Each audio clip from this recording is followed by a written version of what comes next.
I'd like to talk about the very important notion of if you're not interested in creating yourself, you're not interested in developing your own ethics through your own philosophy, then I implore you not to try and create other human beings by having offspring.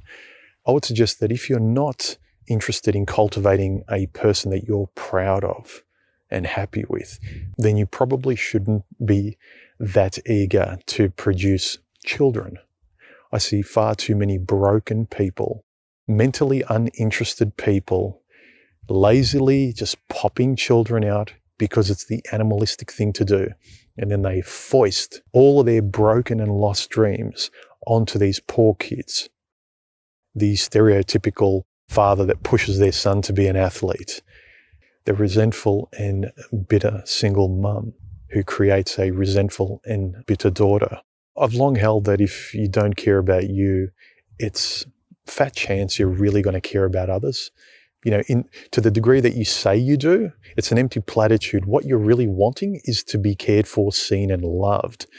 A lot of people, as far as I can see, they have children not because they want to love children, they want to be loved by them. And they like to have some sort of metaphysical second chance in life by living through them again, through this poor child that has to endure a parent who's trying to have a do-over.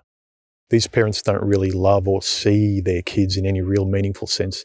They just want to be loved by their kids and live through them again.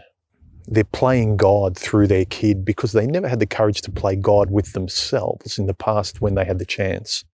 It's far easier to dominate somebody weaker and smaller than you and saying, I'm doing it for their own good because I care about them. Have you ever met these people where you think, Jesus, who raised you? Sometimes I think in my head privately, I wonder who's married to this thing. Or if you have a partner, I'd like to buy them a drink out of pity. And here's another thing that self-reflection does. It's not just for your own mental tranquility and to help be a better person, but that when you keep exercising that muscle of self-reflection, that stoic sense of developing your own philosophy so you can be a better person in life, when you're continually developing that muscle, it's far easier to notice the lack of it in other people, particularly in potential partners that may come your way. No longer does biology just override you and say, hot, young, attractive female, get into her, procreate, and then you're discarded. There's more of a discerning eye, or should I say a discerning mind, simply because you've been discerning with yourself. That is, you keep exercising that muscle.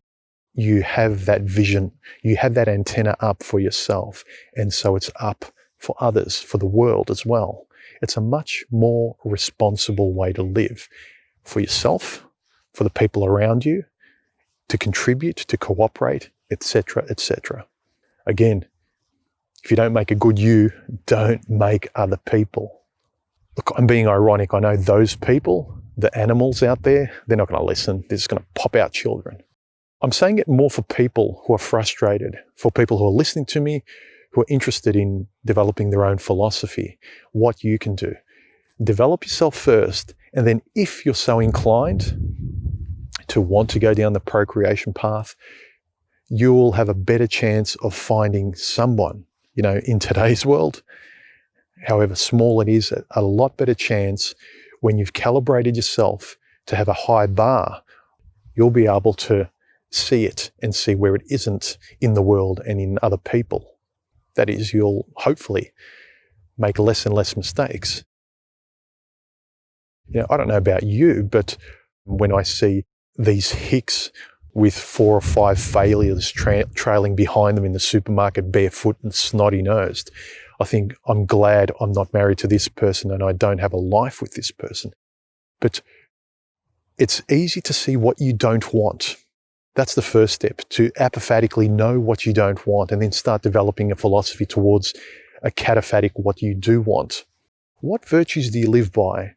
As best you can, I know we're not perfect, but as best you can, that you're continually refining and sharpening. That, I've taken steps forward. I'm better than I was last year and the year before that. I'm not going to go out with that same woman I did 5 years ago or 10 years ago, God forbid. You've sharpened yourself for your own sake that much more in every step forward. You're not just mouthing empty platitudes to virtue signal like the masses out there. Save the whales, save the starving children in Africa, save the albino penguin in some frozen part of the world. Does your life reflect your rhetoric? I'd like to think I want my life to reflect my philosophy, not just rhetoric, not just empty platitudes.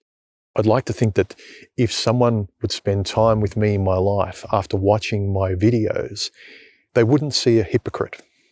You're not special, gentlemen, neither am I. We don't deserve anything.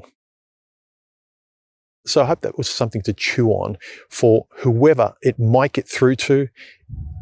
Please, if you're not interested in creating a good person in yourself, think twice about trying to create another living being or another living hollow being. Something to chew on anyway. Gentlemen, don't forget to like, comment, and subscribe, and I'll talk to you later. Bye. Feel free to support me. Links below this content and in my About section. I really appreciate it. Thanks.